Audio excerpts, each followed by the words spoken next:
Hello everybody and welcome to another character deck profile. This time we're doing Crow Hogan, my favorite character in all of Yu-Gi-Oh! It's my favorite archetype in all of Yu-Gi-Oh! This is going to be the most biased deck profile you've ever seen on a character deck. Ever. You've been warned.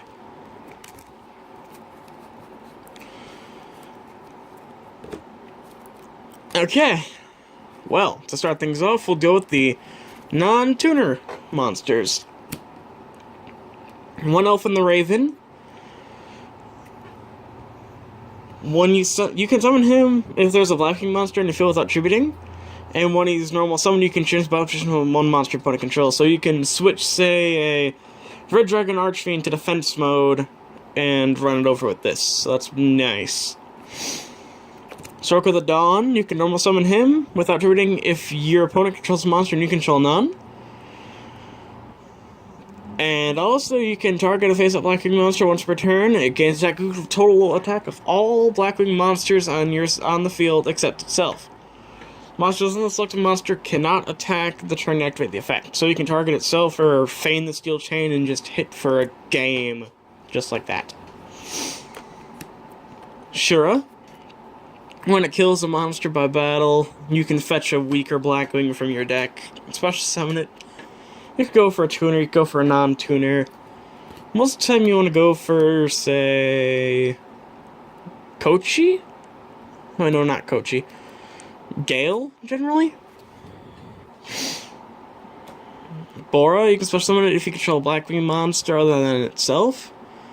And it does piercing damage, so that's pretty nice. Zephyros.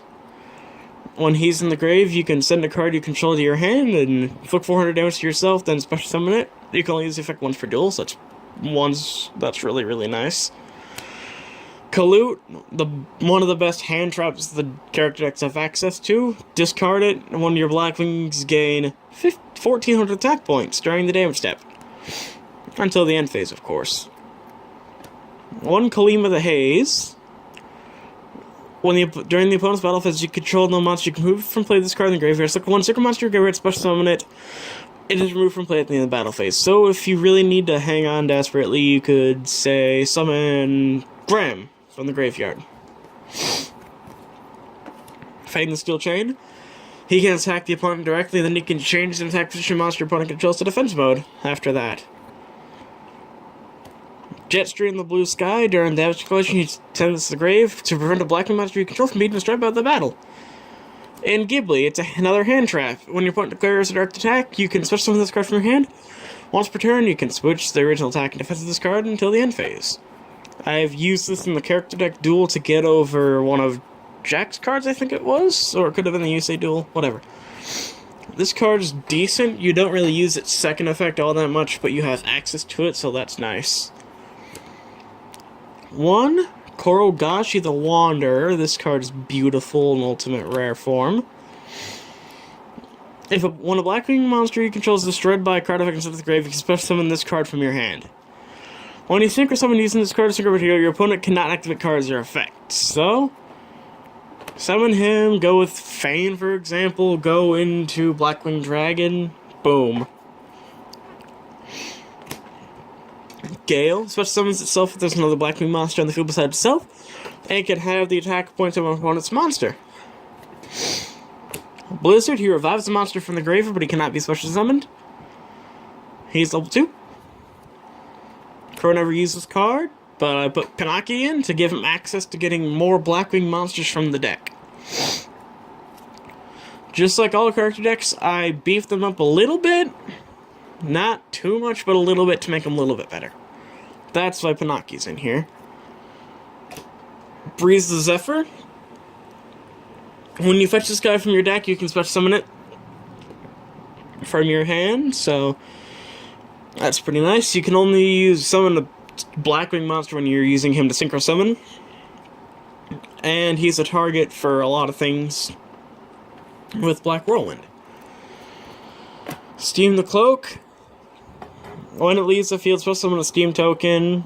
If it's in the grave, you can tribute a monster, special summon it from the grave. You can only use the effect of Blackwing Steam the Cloak once per duel. And if it's someone that way and use synchro material monsters, all their synchro material monsters must be Blackwings, and that's all that's in the stack, Blackwing monsters. 1 value, hits a tuner in the graveyard. This isn't my favorite Blackwing card, as a matter of fact, I don't really like this card at all, but it's here. It's okay. So that's nice. But it negates effects of your synchro monster, so he's not that good, honestly. Kochi, if this card's special when it cannot be used as synchro material, it's kind of bad. But it's still a level 4 monster that you can use for a synchro summon if you want to, as long as you don't switch summon it, which you never will. Orochi works like Gale and Bora. So, yeah.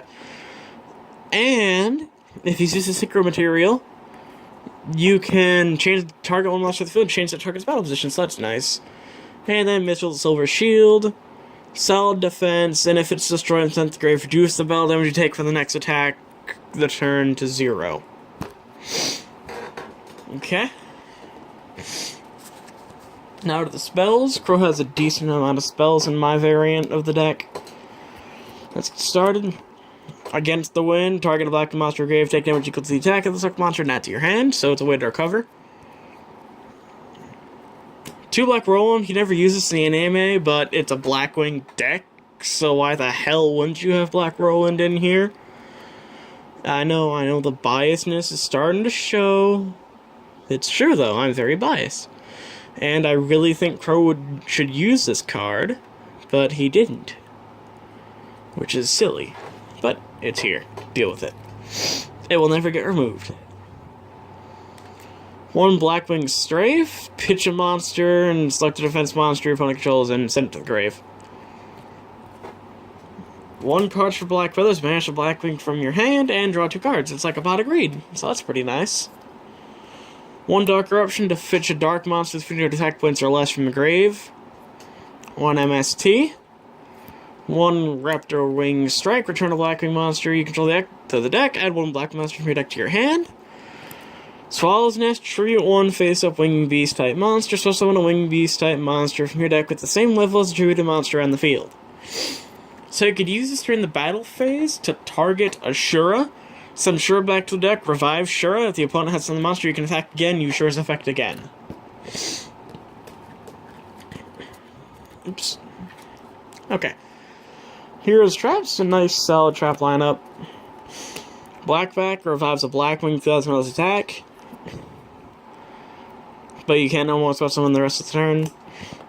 Ghost card 1 a black monster you control is destroy battle and set to the grave, and for 400 damage to your opponent for each card they control.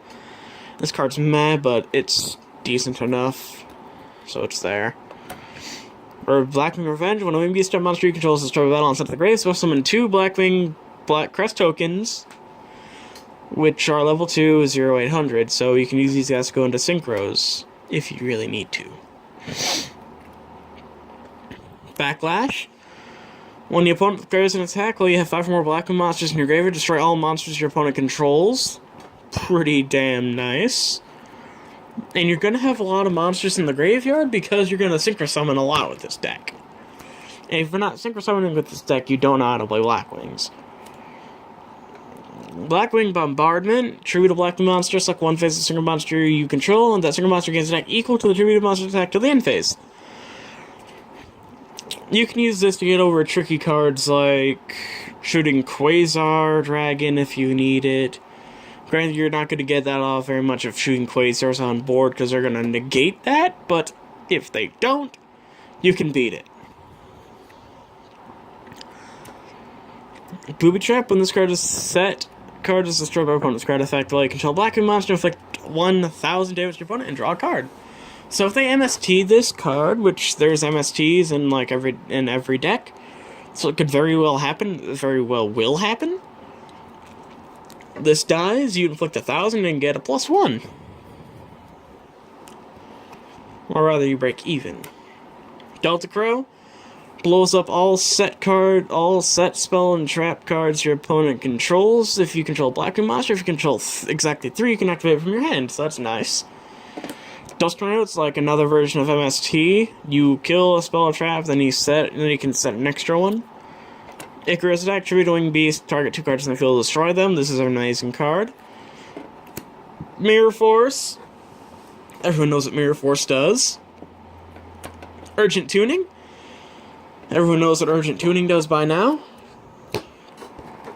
In the extra deck, I wish Crow used more monsters. If it was only Crow's cards that Crow actually used, it'd only be 4, but there's 5. Blackwing Grand the Shining Star. He never uses this in the anime, but he does have it in the manga, and it's a level 5, so it's pretty nice. Nor is it too overpowered, so it's just fine to have it in here, because it doesn't make the deck ungodly overpowered or anything like that. Like, say, No Thung would if I had him in here, which I do not, and never will, because that'd just be busted. Anyway, it's level 5, 2200, 1500. Must first be Synchro Summoned. When this card is Synchro Summoned, you can still summon a level 4 lower non-tutor black monster from your hand. Its effects are negated. This effect is meh, but say summon summon a level 4, and then summon a Roshi. Go into this guy, special summon another monster from your hand. So that's nice. You can't go for Sirocco or Elephant or anything like that, but you could get a decent card for it, so that's nice. Armed Wing does piercing damage and gains fighter attack during their step 1 attacks a defense monster. Level 6, 23, 1000. Best card in the extra deck, Blackwing Armor Master. Can't be destroyed by battle, and you take no battle damage involving him. And when he battles the monster, you can put a wedge counter in it, and then you can activate the effect to remove the wedge counter and make that monster's attack and defense 0 to the end of the turn. So, yeah. This card would work for more than one monster if a lot of them have a wedge counter. But you'd never really have all your opponent's monsters having a wedge counter, because that's just silly. You'd want to kill them as soon as you have a chance to. The Saturn Dragon he was given, Black Wing Dragon, this card's not great, but it's okay. Level 8, 28, 16. Whenever you take damage to a card effect, place 1 Black Feather counter on this card instead. It loses 7 attack for each feather counter on it, and once per turn you can remove all Black Feather counters from this card to have 1 face-up monster opponent controls, lose 700 attack for each Black Feather counter, and inflict damage component equal to the attack lost by the monster because of this effect. So you can burn your opponent for damage, not that there are many cards that affect damage to you in character deck duels, so that effect's not really going to come in into play anytime, really. But he's there. Last one, Silverman the Ascendant, the most meh Blackwing Synchro monster, besides maybe Graham. If it's Synchro Summoned, you can select and destroy up to 2 face-up monsters whose defenses are lower than this card's attack, which is literally almost anything. But you can't connect the battle phase to turn to activate the effect. The next time a Blackwing monster you control would be destroyed by battle during your opponent's turn. It is not destroyed. This effect only happens once, so you can negate your destruction 1 time. So it's very, very meh, but it negates destruction, so that's nice. Well, thank you guys so very much for watching this video. I'm sorry it was a longer video, but it's okay. I had to explain a couple of card choices. I had to explain why a couple of cards are in here. So thank you guys so very much for watching, as always, and be sure to stay tuned for the next video. The next deck profile video will be Jack Atlas, and after that, Akiza Zinski, and then Leo/Luna. Probably going to be Leo, though. So, yes. I'll see you guys in the next video. Ciao for now.